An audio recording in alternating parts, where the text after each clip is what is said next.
नमस्कार बच्चों, मेरा नाम शुक्ला सेठ है। आज जो कहानी मैं आपको सुनाने जा रही हूँ वो कहानी मेरे दोते रुबल तुली ने लिखी है। ये कहानी उन बातों पर आधारित है जो बातें अक्सर हम परिवार में बच्चों के साथ बैठकर किया करते हैं। इस कहानी का शीर्षक है दादू की बहन। जिस समय मिस्टर सारथी टेबल पर बैठे हुए अकेले थे, नौकरों ने फल सब्जी और सैंडविच इत्यादि सजाकर टेबल पर तैयार रखे थे, पर मिस्टर सारथी अकेले थे। परिवार के दो ही सदस्य थे, 75 साल के मिस्टर सारथी और उनका 25 साल का पोता आर्य। मिस्टर सारथी फिर भी टेबल पर अकेले थे। आर्य अभी भी सो रहा था। शायद वह लेट सोया था या रात को दोस्तों के साथ पार्टी दिन तक चली थी, तब वो सोया था। छुरी कांटे के साथ सैंडविच का निवाला बनाते समय भी मिस्टर सारथी की पर्सनैलिटी में एक राजसी ठाठ थी। ऐसा ठाठ दुनिया के अच्छे से देखी हो तब आती है। नौकरों तक को ये पता था कि उनके मालिक झुंड के लीडर हैं। बिल्लियों की म्याऊं म्याऊं में उनकी आवाज़ में भी एक गर्जन है। वे ऐसे इंडस्ट्रिस्ट हैं जिनके पहुंचते ही बैंक वाले हर लोन को पास कर देते हैं।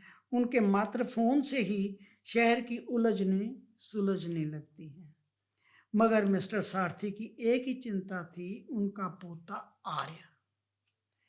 हमारी विरासत इन गाड़ियां व बंगलों या व्यापारों में नहीं है। हमारी विरासत तो हमारे संस्कारों में है। आर्य अभी तक ये समझ नहीं पाया। उन्होंने चाय के प्याले के साथ सोच से भरी हुई चुस्की ली। छत पर लटका झूमर तो हजारों इंद्रधनुषी रंगों में चमक रहा था, मगर उनके मन के घर में अंधेरा था।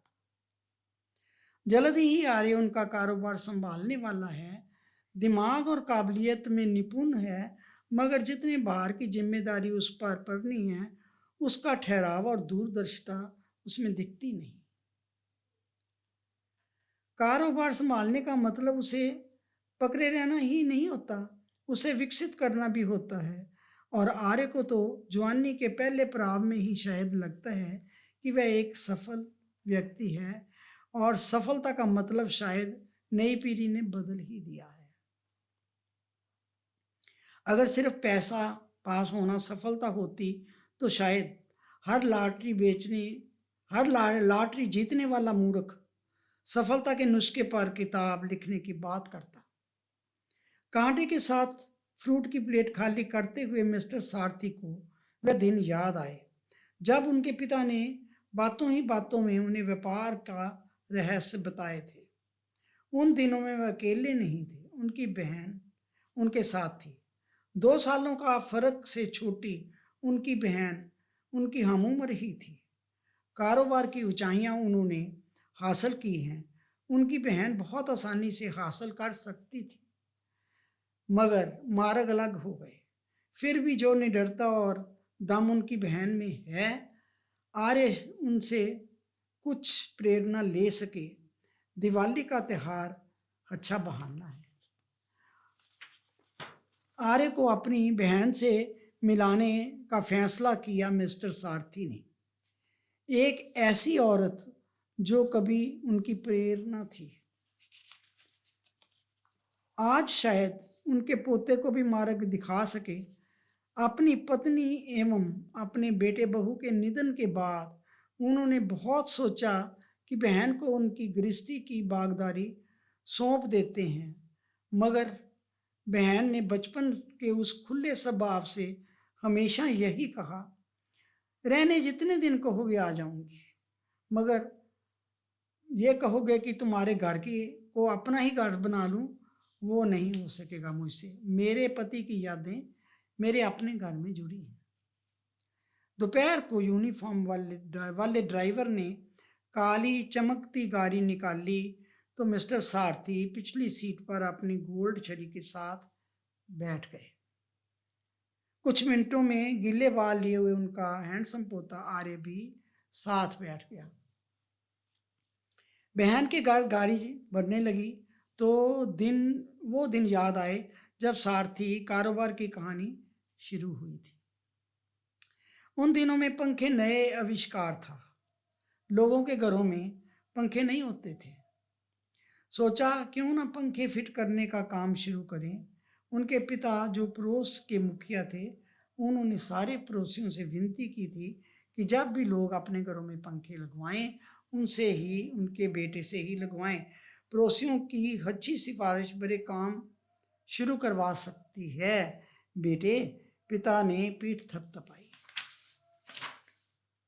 मिस्टर सारथी और उनकी बहन ने मिलकर मोहल्ले के घरों में जाकर उन पंखों के ऑर्डर लिए थे। थके दिन के बाद जब घर वापस लौटे थे तो पिता ने बताया, एक असली व्यापारी मार्केट की ज़रूरतों को ऐसा ही किया पहचानता है। एक असली व्यापारी मार्केट की ज़रूरतों को पहचानता है, उसके आसपास एक व्यापार शुरू करता है। लोग तुम्हारी नकल कर करके यही व्यापार करने लगेंगे।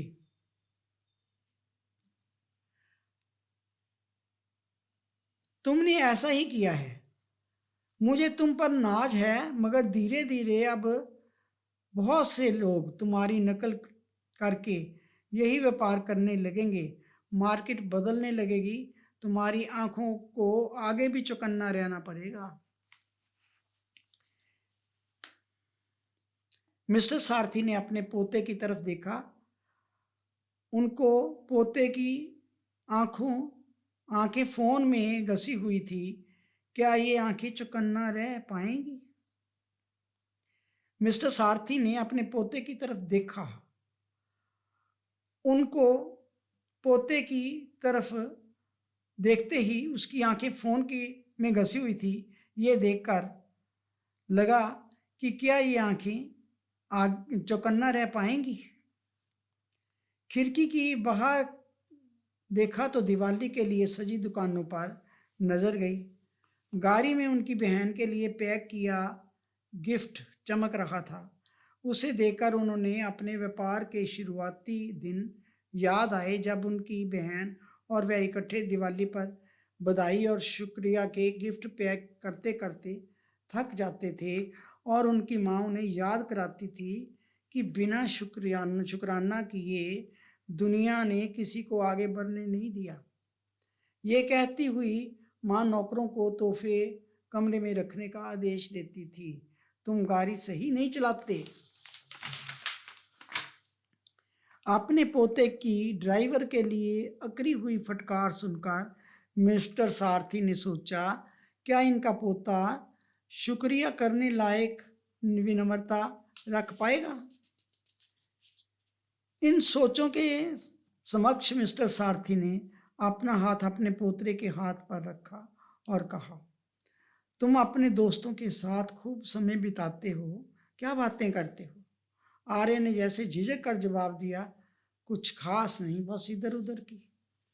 पुराने दोस्त जिगरी होते हैं, पर हर समय पास हों तो हमें आलस्य से भरने लगते हैं। मिस्टर सारथी ने कहा, जब मैंने काम को ज्वाइन किया था तो मुझे याद है मेरे पिता मासिक मीटिंग करवाते थे और जैसे व्यापारियों की मेरी बहन स्पीच लिखती थी मेरे लिए। मेरे पिताजी कहते थे कि बिना काम की बातें किए ना हम जान पाते हैं क्या न्याय है और ना ही लोग जान पाते हैं कि हम किस काबिल हैं। इसे नेटवर्क बनना कहते हैं।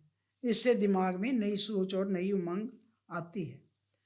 पोता आर्य ने सिर हिलाया और कहा, मेरा तो नेटवर्क बहुत बड़ा है दादू, सभी जानते हैं कि मैं क्या चीज़ हूँ। हंसते हुए मिस्टर सारथी ने कहा, जब मैं अपनी तारीफ अपने पिताजी के सामने करता था तो वह मुझसे कहते थे, अगर सच में कुछ काबिल हो तो अपने जान पहचान वालों को कहो कि वह तुम्हारी तारीफ कागज़ पर लिख दें या रेडियो पर बोल दें, तब तो तारीफ का फ़ायदा है, खुद बोलने में तो समय की बर्बादी। इतने में गाड़ी ट्रैफिक लाइट पर रुकी। अचानक से भिखारी बच्चे खिड़की पर आ गए। पोते ने जेब से एक सिक्का ढूंढना शुरू किया। मिस्टर सारथी ने कहा, इनको चवन्नियाँ देना इनकी बेइज्जती करना है। अपने काम का के माध्यम से इनके लिए सुविधाएं नियुक्त करवाओ। वह इनको तथा हमें खुद को भी सम्मान देना है। काम का नाम ले लिया था तो सोचा अब आगे बात बढ़ा दी जाए। तुम क्या सोचते हो? क्या न्याय करना चाहोगे काम में? मैं अंतर्राष्ट्रीय स्तर पर काम लेकर जाना चाहूँगा दादू। मिस्टर सारथी को अपना वो दिन याद आया जब नया नया उनका शहर में काम अच्छा हुआ था, तो वे अपने पिता को बताने गए कि वो और नए शहरों तक काम फैलाना चाहेंगे। एकदम से मिस्टर सारथी को ऐसा लगा कि जैसे उनके पिता ही उनके अंदर से बोल रहे हैं, बहुत बढ़िया, मगर याद रखना, जिस चीज़ को तुम खुद समय नहीं दे पाओगे वह फजूल हो जाएगी। अपने साथ काबिल लोगों को जरूर इकट्ठा करना। अपना भरोसा जरूर कारोबार जितना साथ फैलाना। हम शक्तिशाली हो सकते हैं मगर सर्वशक्तिमान नहीं हो सकते। काम तो मिलकर ही होते हैं। मैं नई मशीनें लाना चाहूँगा दादू। पोते आर्य ने विश्वास भरे स्वर में कहा, बहुत बढ़िया। ऐसी ही सोच के चलते हमने पंखे लगाते लगाते पंखे बनाने की फैक्ट्री शुरू कर दी थी और काम और विकसित हुआ था। जापान की कुछ कंपनीज में मेरी रुचि है। सोचता हूँ उनकी मशीनें हमारे प्रोसेस की रफ्तार दुगनी करेंगी। ये पोते ने कहा, अच्छा ख्याल है, मगर याद रखना, नकल चाहे राष्ट्रीय हो या अंतर्राष्ट्रीय, नकल ही होती है। आविष्कार, सोच और प्रोजेक्ट साथ साथ करना, दुनिया स्तर में उपाय का हिस्सा बनना। दादू बुआ के पास मुझे लेकर जाना जरूरी क्यों समझा? तुम्हारी दादी बुआ ने कारोबार मेरे साथ सीखा था।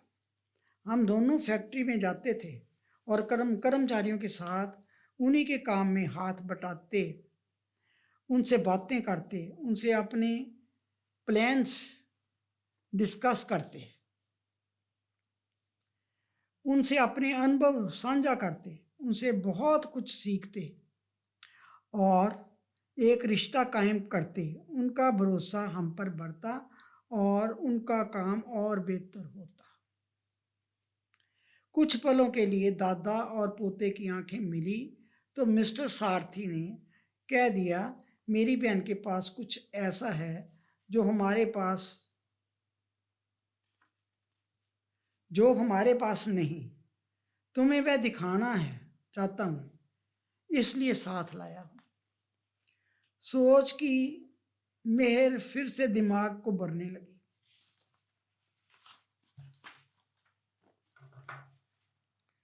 उन्हें वो दिन याद आया जब बहुत थके हुए घर पहुंचे थे और बहन उनके लिए खाना परोस रही थी। अभी भूखे पेट एक निवाला लिया ही था कि पिताजी आ गए और कहा, शरीर से थके मजदूर सा होना बढ़िया है, मगर दिमाग को मजदूरी में ना थकाना, फुर्सत का समय रखना, कला और खेल में रुचि बनाए रखना, दिमाग में ताजगी और नया दृष्टिकोण बनाए रखना। गाड़ी बहन के घर के आगे रुक चुकी थी। इतने कारोबारी विचारों में भाई के साथ बड़ी हुई बहन भी कुछ और कारोबार की मालकिन होगी, ऐसा पोता सोच रहा था। ये स्वाभाविक लगा, मगर दादी बुआ का साधारण सा घर देखकर पोता आर्य कुछ चकित हुआ।